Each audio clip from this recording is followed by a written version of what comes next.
kalangan Tionghoa itu sebetulnya memang sangat potensial menerima dakwah Islam ya, tapi belum ada yang fokus.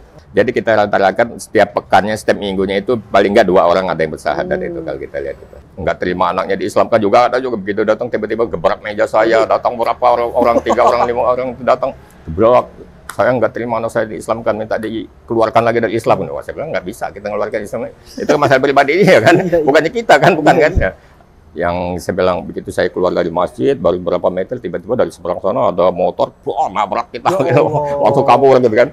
Aku tahu juga pernah saya ngalamin, saya bawakan uang ya. Wah, satu orang kita serang sambil liatin, Pak saya bawa uang ini, menggoda supaya kita menggoda iman kita lah gitu ya.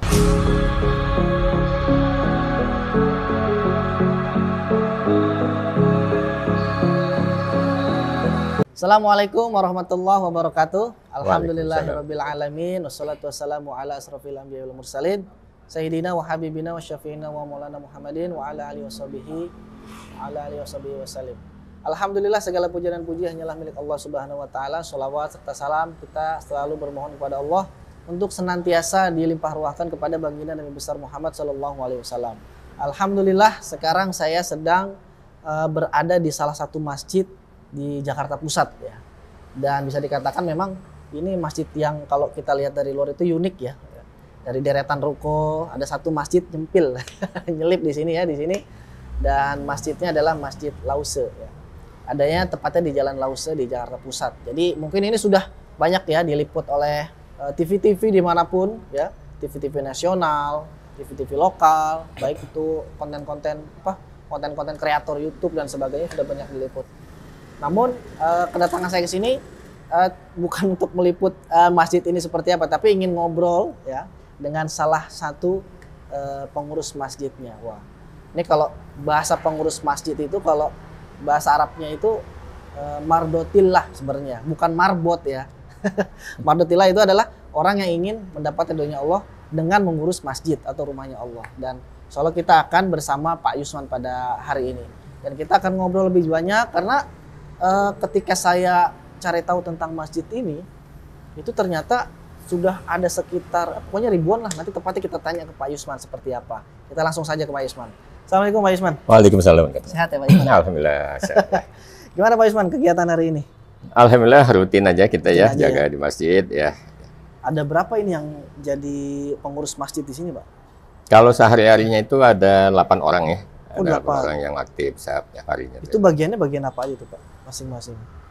Ya, ini ada yang ustadznya, ada yang mendampingin untuk mualaf misalnya berdiskusi, sharing tentang agama, kan ada juga yang bagian kantor ya, sekretariat gitu ya. Ada juga bagian bersih-bersih ada ya, Masya Allah. Jadi memang saya coba mau ngobrol sama Pak Yusman ini terkait dengan kegiatan di sini. Dan tapi sebelum kita ke sana, saya pengen tahu dulu deh, mungkin pemirsa dan sahabat Wakaf TV ini belum tahu nih sejarah masjid ini seperti apa nih Pak. Bisa dijelasin nggak Pak? Yes, mungkin secara singkat Masjid Lause itu sejarahnya itu pertama didirikan yayasannya dulu ya. Nama yayasannya Yayasan Haji Karim Ui Cheng Hin. Gitu ya. Pakai nama Karim Ui Cheng Hin itu karena sosok Pak Karim Ui Cheng Hin itu patut untuk diteladani oleh generasi muda berikutnya, karena sosok Karim Ui itu dikenal di Indonesia ini. Beliau seorang keturunan Tionghoa yang ada di Indonesia. Beliau seorang mu'alaf ya. Beliau juga seorang bisnismen yang cukup sukses, dan beliau juga nasionalisme cukup tinggi. Dia pejuang bersama-sama pejuang waktu di masa penjajahan Belanda itu. Dia banyak sekali andilnya dalam ikut berjuang. Dia pendiri BCA ya, pertama kali ya, dan juga dia menjadi mu'alaf dalam waktu singkat sudah menjadi tokoh agama Islam ya. Dia udah pernah jadi pimpinan Muhammadiyah dalam waktu singkat. Luar biasa jasa-jasa beliau, sehingga begitu meninggal dipakailah nama beliau sebagai nama Yayasan Karim Ui. Nah, waktu itu dipilihlah tempatnya di Jalan Lause ini, sehingga waktu itu berdirilah masjidnya ini dari yayasan itu tadi ya, tahun 1991. Oh, 91. Nah, 91 dipakailah tempat sholat. Waktu itu statusnya masih sewa. Oh, sewa. Masih sewa ya.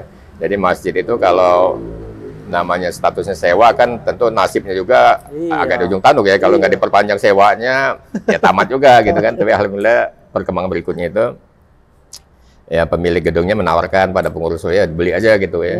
Oh ya, Ya udah, singkatnya pengurus nggak punya dana tapi cari donatur, siapa nih yang mau beli gitu. Siapa yang mau ini beli ruko ini gitu. Waktu itu masih ruko, bentuknya masih ruko, belum seperti ini ya. Belum seperti ini ya. Akhirnya waktu itu dapatlah singkat kita lewat Bapak B.J. Habibie. Oh, Masya Allah. Bapak B.J. Habibie yang membelinya satu ruko, dihibahkan, diwakafkan kepada Yayasan Karim Uwais, itu jadikan masjid, itu Masjid Lause. Jadi singkatnya waktu itu memang kita karena berada di Jalan Lause, diambil namanya juga jadi nama Masjid Lause gitu. Jadi agak unik juga kan, karena pendekatan kita memang untuk menyampaikan informasi Islam pada saudara kita dari kalangan Tionghoa yang ingin tahu Islam, atau mungkin mereka memang sudah pengen masuk Islam gitu, memang belum tahu. Tapi selama ini mungkin masih untuk datang ke masjid pada umumnya mungkin masih ada kurang enak atau kurang nyaman gitu, tapi dia lihat ada Masjid Lause yang bentuknya nggak seperti masjid umumnya, namanya juga familiar sama mereka, namanya pakai bahasa Mandarin, Lause. Mereka dengan senang hati aja datang ke sini. Seperti itu.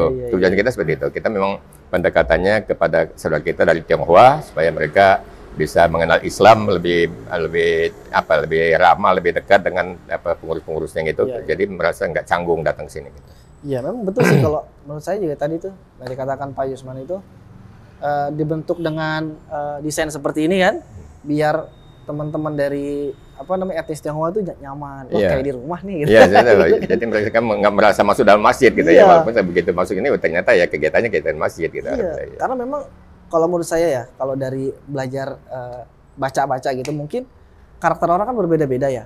Ada yang wah kita mau belajar Islam, kadang dia terhambat dengan orang yang di masjid tuh kayaknya sombong-sombong banget sih kayak gitu-gitu.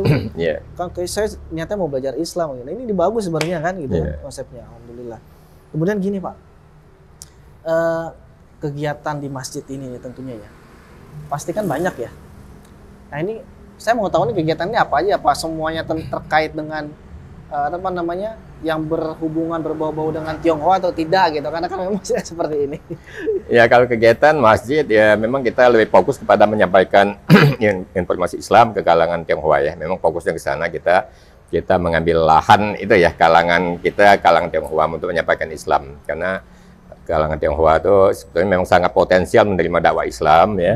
Tapi belum ada yang fokus berdakwah ke sana. Kita walaupun MUI ada ormas Islam yang lain, belum ada yang fokus menyampaikan Islam untuk ke kalangan Tionghoa itu. Nah, sehingga kita mencoba mengambil marketnya lah, pasar kita mungkin ke kalangan Tionghoa, kita sampaikan nih ke kalangan Tionghoa. Ternyata memang mereka sangat-sangat juga menanti-nantikan gitu loh ya. Begitu datang kita ada Masjid Lause, keberadaan Masjid Lause yang model penampilannya seperti ini kan, mereka ya alhamdulillah dengan senang hati datang ke sini tuh. Baik baru sekedar tanya-tanya tentang Islam maupun sudah punya niat pengen bersyahadat, pengen menjadi mu'alaf itu, sehingga mereka merasa nyaman datang ke sini gitu. Masya Allah. Terus selain itu ada kegiatan lain nggak, misalnya kegiatan bulanan atau PHBI atau Hari Besar Islam? Kegiatan rutin kita memang tiap harinya melayani itu ya, mereka tamu-tamu kita yang ingin tahu Islam dan ingin bersyahadat, ingin dibimbing setelah bersyahadat, itu tujuannya seperti itu kita di sini ya. Jadi tujuannya seperti itu kita. Tujuannya itu aja. Kita memang fokus untuk menyampaikan Islam, membimbing mereka bersyahadat, dan membimbing setelah mereka bersyahadat kan kita bimbing, kita bina supaya mantap keimanannya, Islamannya seperti itu. Nah kalau boleh tahu, sebulan ini ada berapa nih yang memang katakanlah datang ke sini untuk yang memang dia sudah jadi Muslim gitu kan? Kemudian ada yang memang juga orang yang pengen datang untuk syahadat, itu sebulan tuh kira-kira ada? Kalau kita rata-ratakan yang bersyahadat di sini itu sebulan itu bisa 8 sampai 10 orang tuh ada ya rata-rata ya kadang tapi enggak pasti ini tapi turun naik, tapi sekitar itu ya. Jadi kita rata-ratakan setiap pekannya, setiap minggunya itu paling enggak 2 orang ada yang bersyahadat itu kalau kita lihat itu. Setiap pekan itu ya? Setiap pekannya, setiap minggunya itu insya Allah ada paling enggak 2 orang yang bersyahadat di sini. Nah kalau untuk kegiatan mu'alaf sendiri di sini hanya kajian-kajian kah atau ada yang lain? Ya, kita mendampingin mu'alaf, kita sini buka setiap hari Ahad itu ada kegiatan kita untuk mu'alaf untuk mendampingi mereka belajar, masih pemula-pemula ya, masih belajar sholat, masih belajar baca Iqra segala macam. Jadi kita mendampingin mu'alaf tiap hari Ahad itu ada taklim, ada istilahnya open house lah, kita kumpul-kumpul untuk mu'alaf ya setiap hari Ahad itu ya. Setiap hari Ahad, iya. Pagi? 1 hari lah penuh lah, dari pagi sampai sore sampai asar itu biasa ngumpul. Berarti gitu ya. Kayak apa sih namanya? ya kongko-kongko. Iya, ngomong-ngomong santai lah gitu ya gitu ya. Berarti kegiatannya isinya kajian. Kajian ya, kajian. Gitu ya. Tapi kajian kita ke mualaf tuh masih pemula gitu ya. Masih pemula. Ada yang baru belajar sholat, ada yang baru belajar wudu, ada baru belajar ikro, baca Quran gitu ya. Jadi masih awal-awal pemula semua gitu. Berarti setiap hari Ahad ada di sini ya? Insya Allah ada. Seharian itu ya? Insya Allah ya. Itu kira-kira yang datang berapaan tuh Pak? Kalau kita Ahad itu kita ada 2 termin tuh. Termin pertama kita kajian umum ya. Kajian umum itu mungkin ada sekitar seratusan jamaah ya ada ya. Nah setelah itu kan kita siapkan makan siang tuh.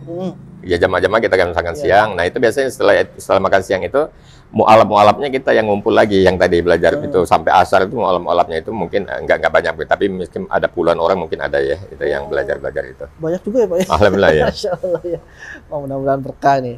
Nah terus kemudian kalau misalkan tadi dikatakan ada almarhum B.J. Habibie ya yang sudah mewakafkan 1 ruko di sini kan ya, Masya Allah.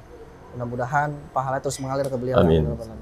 Nah, ada nggak sih tokoh-tokoh yang lain tuh Pak yang katakanlah sudah pernah datang ke sini, kemudian memberikan peran untuk masjid ini? Ya alhamdulillah sih tokoh-tokoh baik nasional maupun internasional ya. Tokoh nasional banyak juga seperti Pak B.J. Habibie itu waktu ya dia presiden. Pak SBY juga waktu presiden pernah ke sini, menteri-menteri juga banyak yang sini. Terakhir pejabat sini waktu Pak Anies Baswedan jadi gubernur DKI pernah juga ke sini. Dubes-dubes negara asing ya, negara khususnya Timur Tengah, negara Islam suka datang ke sini juga alhamdulillah sih ya.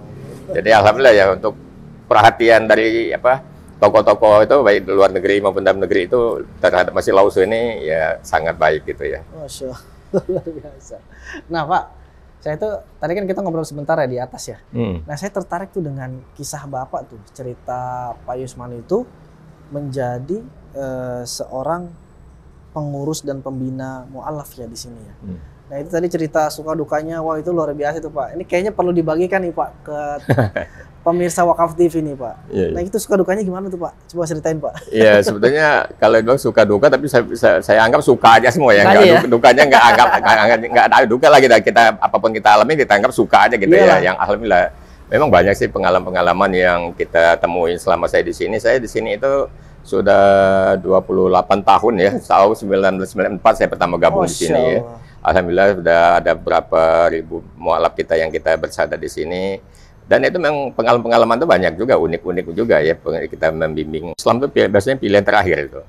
Mereka biasanya sudah nyoba seagama yang macam itu, ada beberapa agama di Indonesia sudah dicoba semua. Biasanya mereka nggak menemukan kepuasan, nggak mendapatkan kepuasan, nggak dapat kecocokan mungkin ya. Sehingga dia pilihan terakhirnya dia jatuh pada Islam, dia coba-coba Islam, dipelajarin, wah dia tertarik ke Islam. Biasanya itu ya yang kebanyakan yang dari sana. Tapi ada juga pengalaman-pengalaman misalnya. Saya pernah bimbing satu keluarga lah gitu ya, satu keluarga bersahadat. Ya kisahnya juga sebetulnya satu keluarga ini diawali misalnya muslimahnya ini tadinya murtad gitu ya, sehingga menikah sama keluarganya itu ya tadinya udah muslimah, dia murtad, dia menikah sama keluarganya. Dalam perjalanan rumah tangganya ternyata si suaminya dapat hidayah gitu kan. Oh suaminya yang? Iya, yang tadinya ngajak dia murtad itu ternyata dapat hidayah Islam gitu kan, pengen masuk Islam. Terus? Dia ajak anak-anaknya semua masuk Islam gitu. Istrinya diajak juga, tapi istrinya ini yang masih bertahan nggak mau. Tadi istrinya yang menolak nih istrinya sebetulnya. Sehingga tertunda berkali-kali kita ingin bersyarat batal lagi karena istrinya nggak mau gitu. Nah akhirnya kita coba pendekatan, ada apa sih dengan istrinya kok nggak mau? Ya kita tanya apa penyebabnya dia keberatan dengan masuk Islam, padahal keluarganya kan udah siap semua ya, suami anak-anak udah siap. Ternyata itu tadi pengalaman pahit dia ketika dia murtad,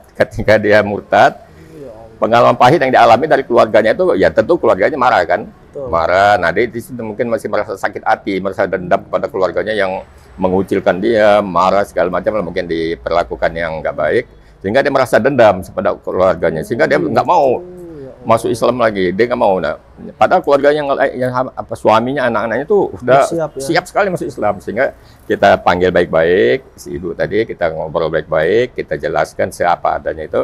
Akhirnya mulailah ibunya tergugah lagi, mulai dia menyadari dirinya salah selama ini, sehingga dia kembali ke jalan Allah juga. Akhirnya baru satu keluarga itu berlima, istri, suami, dan anaknya 3, akhirnya bersahadat semua. Itu alhamdulillah kita pernah nemuin seperti itu.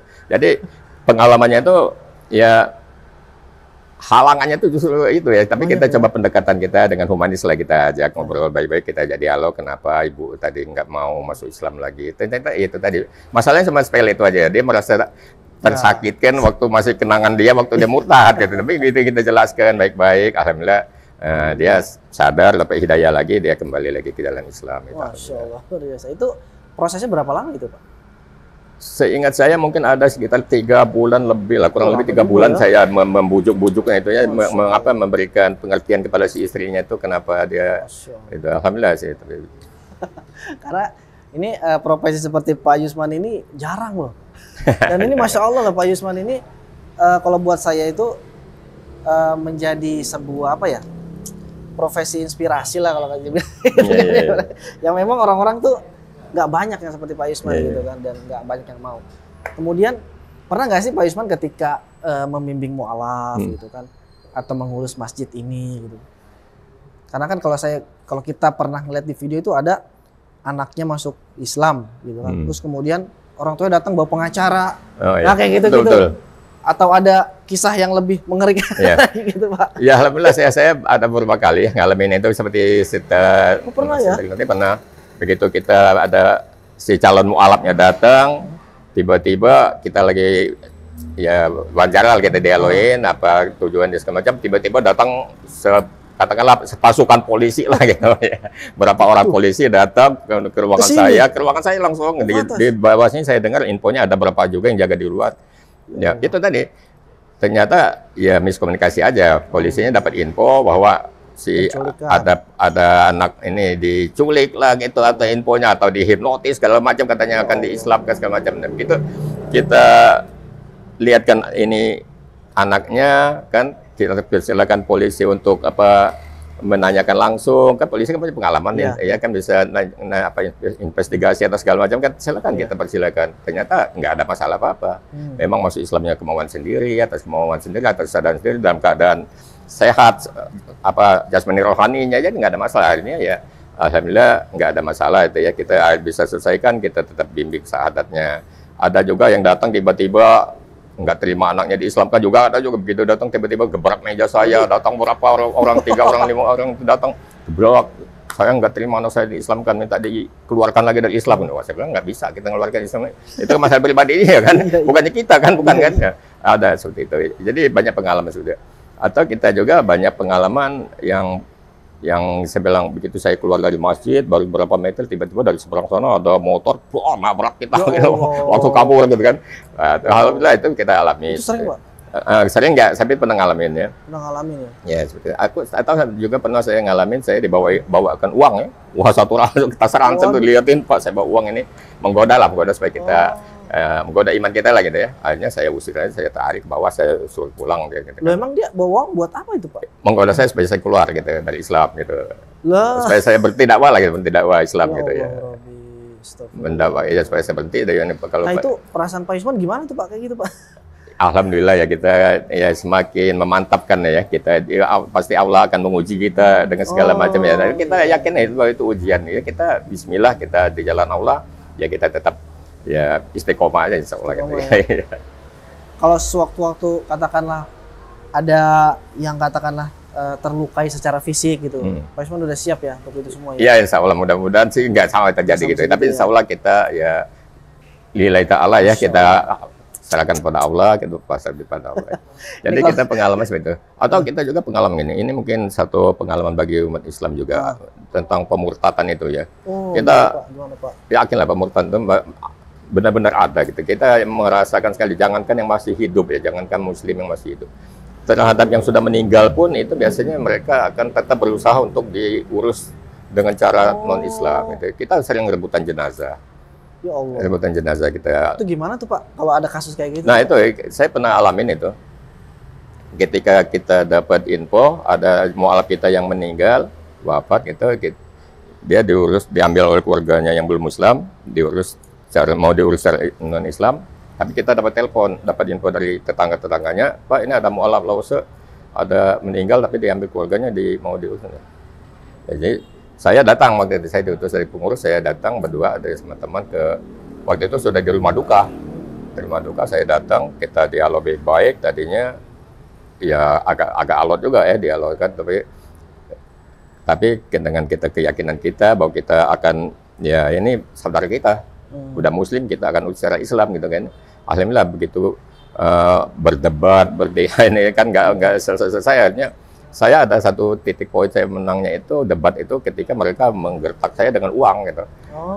Mereka tanya gini, apakah Bapak siap menanggung segalanya katanya gitu kan kalau Bapak ini. Saya balikin lagi, kita sepakatin dulu, kita urus secara Islam.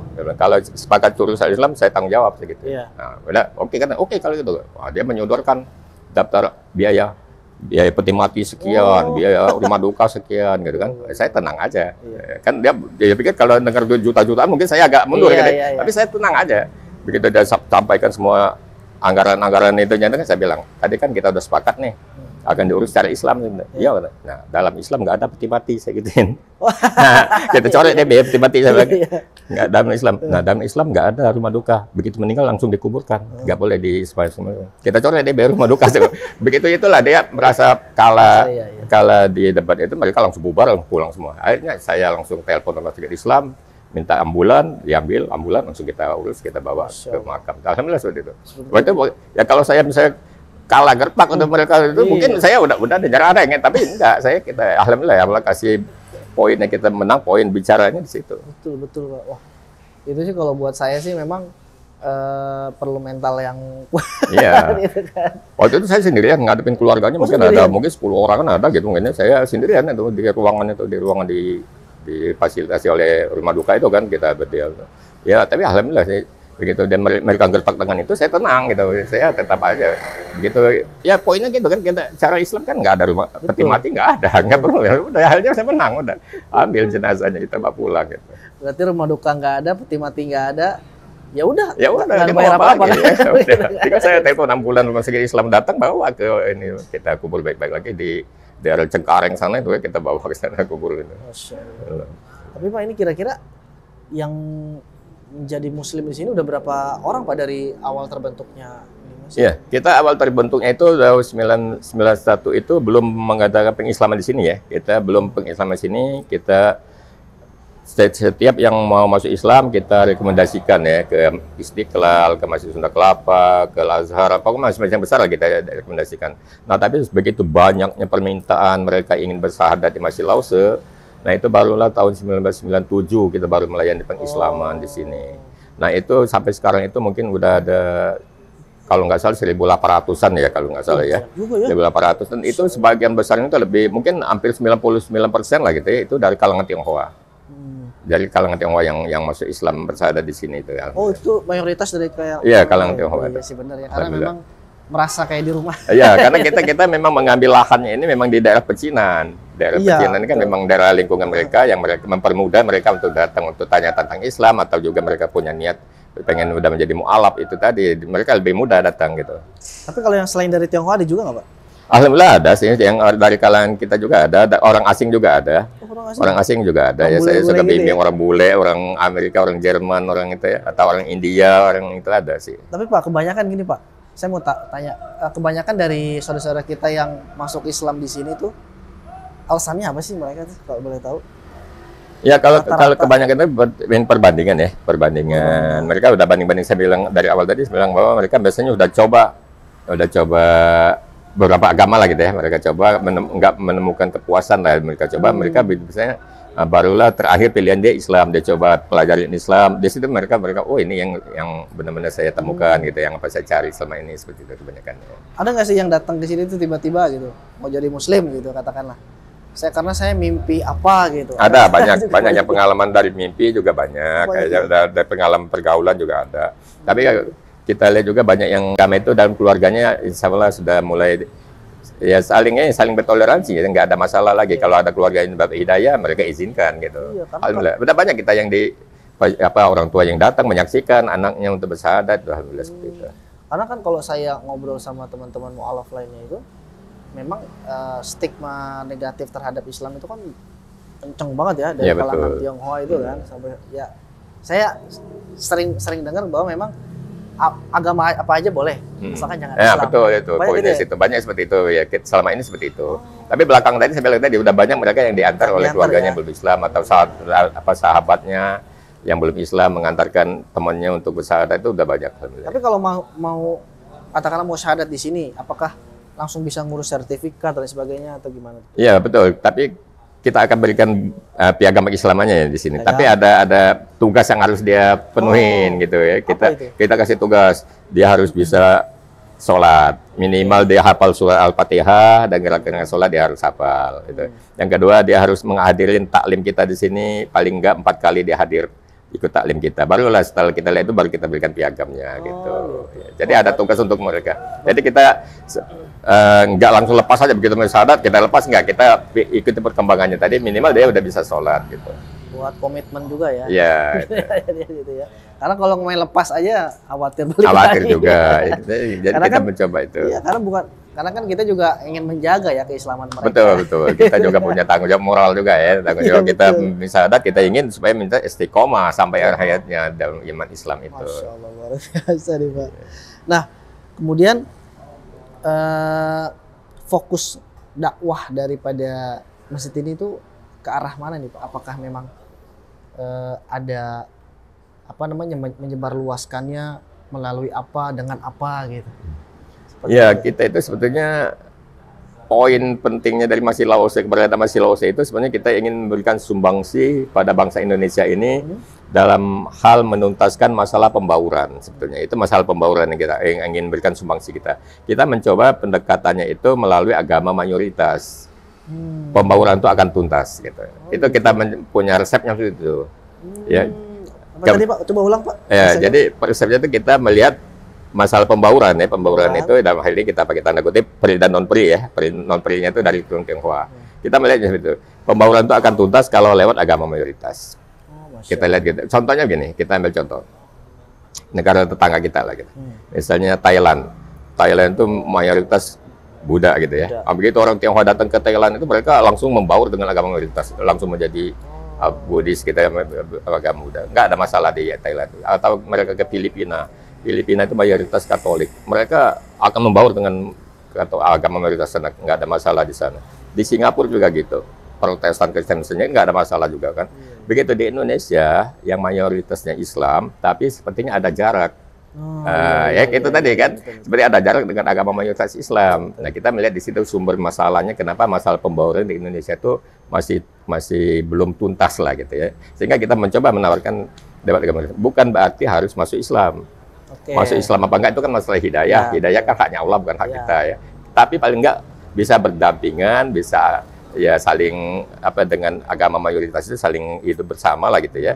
Itu insya Allah nggak ada masalah, Nggak ada masalah, pembauran. Itu yang kita tawarkan seperti itu. Jadi poinnya kita itu sebetulnya memberikan sumbangsi pada bangsa Indonesia ini bagaimana secara menuntaskan masalah pembauran gitu. Masya Allah. Cuma kita lewat pendekatan agama. Masya Allah. Tapi memang poin-poin yang sudah dilakukan itu untuk pembauran itu seperti apa tuh Pak kalau tahu? Ya kita pernah suka mengadakan kerja bareng lah gitu dengan teman-teman kita dari non Muslim gitu ya. Kita misalnya hal-hal yang masih bisa kita kerjasamakan kita kerjasama gitu ya. Contohnya seperti apa? Contoh kita pernah ngadakan misalnya halal bihalal gitu. Halal bihalal itu identik Muslim ya secara Islam gitu habis lebaran gitu. Tapi kita isi yang yang partisipasi yang mengisinya ini kita saudara kita yang non Muslim dia main kecapi yang alat musik Cina itu tapi non Muslim gitu kan atau dia bikin kaligrafi itu kan kaligrafi Mandarin nih. Iya. Itu kan mereka juga kadang non Muslim dia bikin. Kita undang.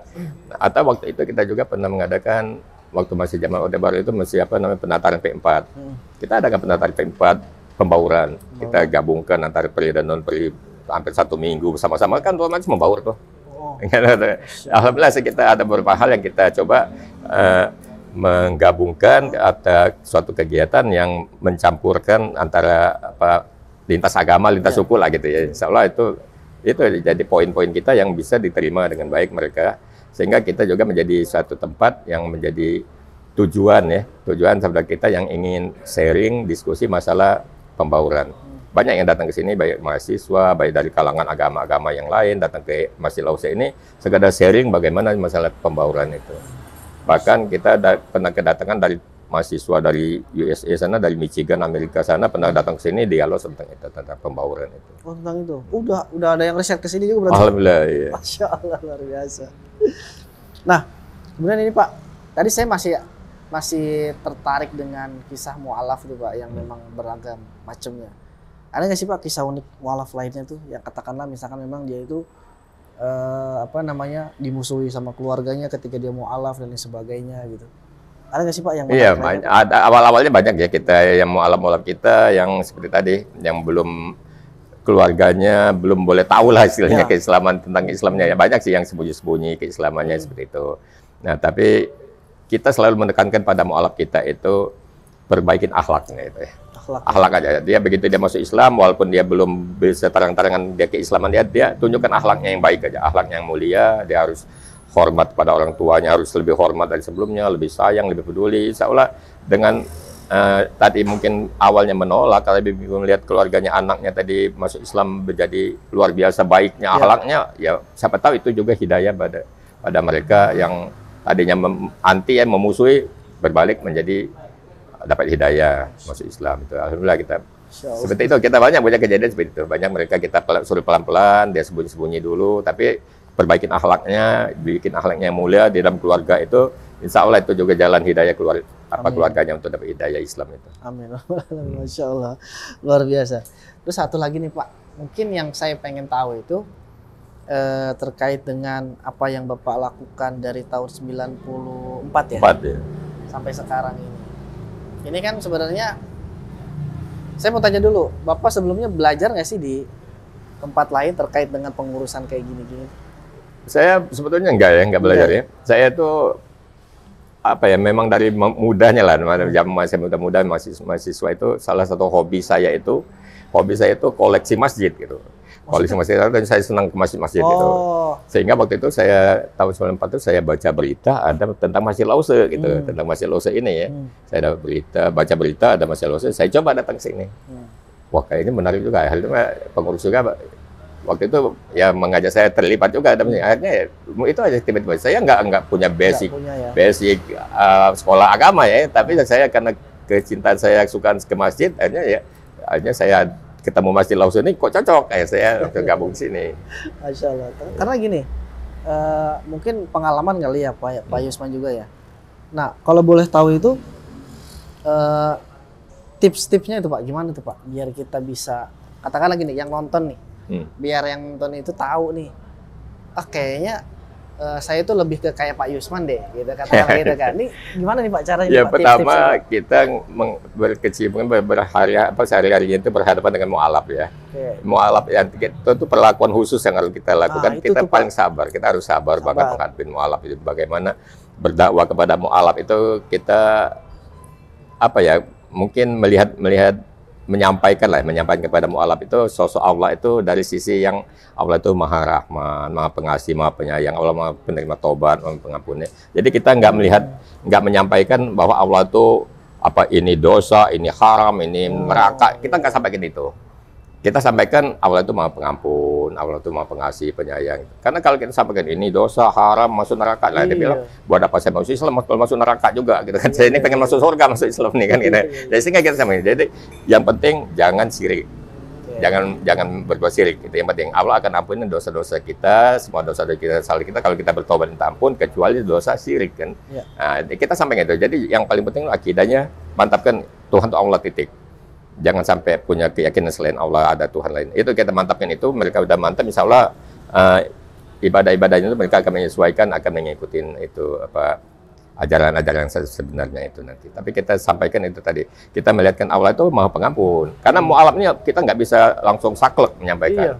Nah, sehingga waktu itu saya sejak bergabung sini itu dari beberapa tahun yang lalu itu saya memperjuangkan ide saya supaya dibuatkan fikih mu'alaf, buku fikih mu'alaf itu ya.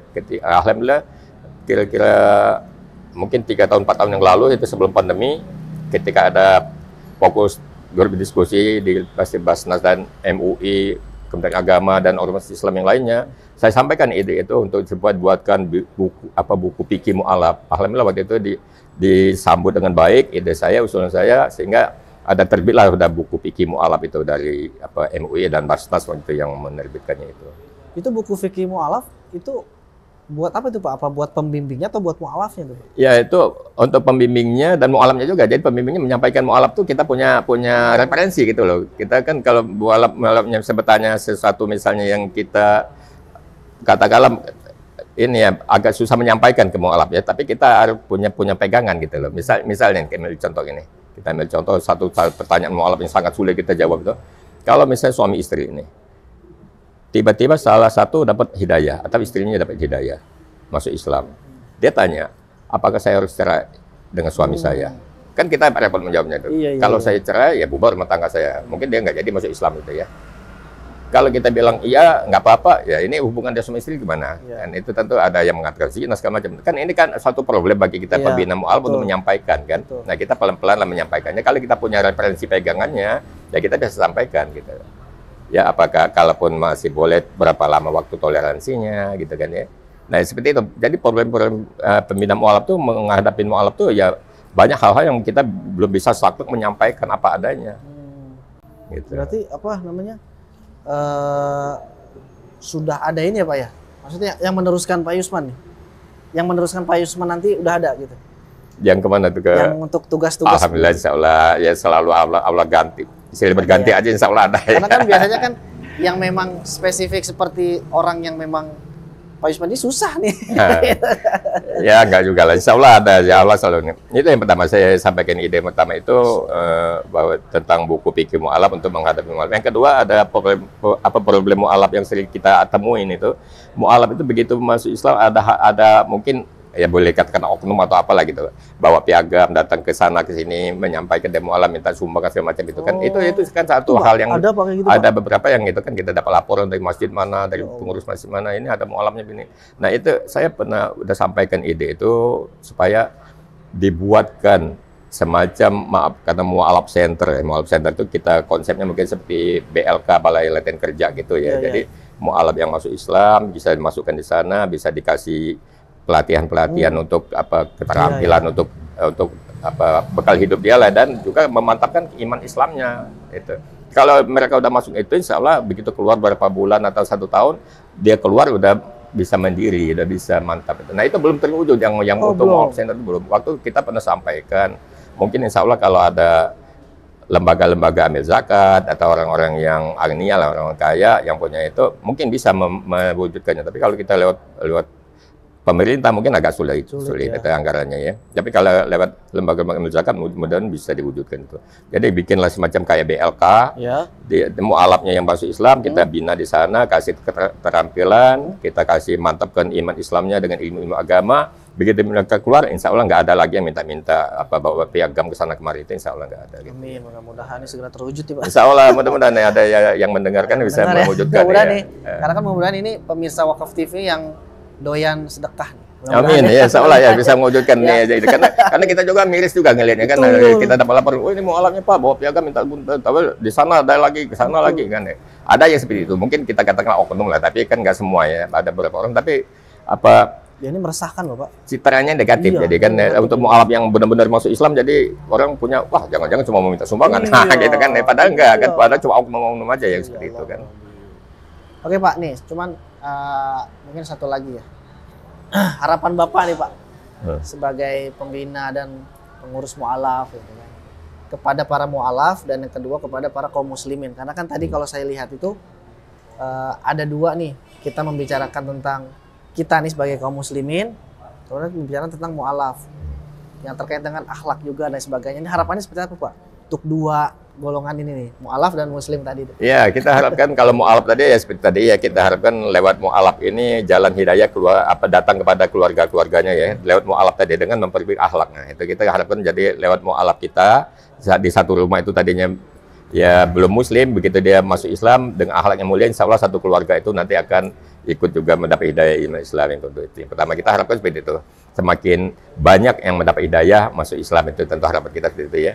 Dan dari kalangan yang sudah muslim dari awal gitu supaya bisa apa istilahnya menerima apa ya istilahnya kalau muhajirin ansor gitu ya. Ya, seperti ya, itu. ya, Jadi ya, ya. seperti itulah konsepnya. Jadi kita Masya yang kita ansor ini bagaimana menerima muhajirin kan itu ya. Jadi dapat diterima dengan baik, bisa diayomi segala macam itu. Insya Allah kita konsepnya di Madinah harus selalu tunjukkan muhajirin ansor mungkin bisa begitu. Oke, gitu Yang ya. dapat hidayah dengan yang belum, yang baru dapat hidayah yang sudah ya, Muslim duluan ya seperti itu tadi konsepnya, saling bantu, saling itu gitu. Iya, iya, iya. Jadi jangan malah apa sih namanya dijauhin, malas. Ya gitu. betul. Jadi makanya kita memilih dakwanya yang lunak aja gitu kan. Lunak Kita aja. belum, karena mereka masih awal-awal, masih namanya mualaf kan masih perlu diperlunak hatinya kan gitu Betul. ya. Nggak bisa kita langsung saklek gitu. Masya Allah, Iya. luar biasa ini. Iya. Iya. Pak, terima kasih nih Pak.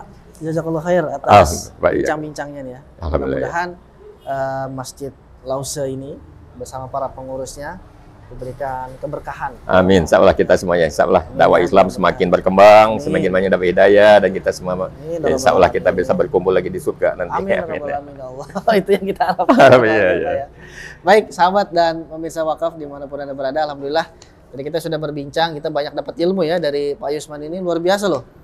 Ya, pengalaman beliau yang memang tidak memiliki background ya, tapi beliau bisa dan beliau sudah proven, sudah membuktikan ya, sudah banyak ya, udah katakanlah 1.800 mualaf yang memang sudah syahadat di sini dan melalui beliau. Masya Allah luar Masya biasa. Allah. Terus membimbingnya dan sebagainya itu sudah ada. Terus kemudian ada tadi fikih Mu'alaf. mu'alaf tadi Fikih ya, dibuat mu'alaf, bukunya iya. ya. Nah ini beliau pencetusnya nih. Jadi kalau teman-teman ya para pembina mu'alaf ya boleh nanti datang ke sini ya silaturahmi ya bersama Pak Yusman ini, kita bisa tanya-tanya bagaimana sih tip-tipsnya, walaupun tadi ada sedikit yang sudah disampaikan ya.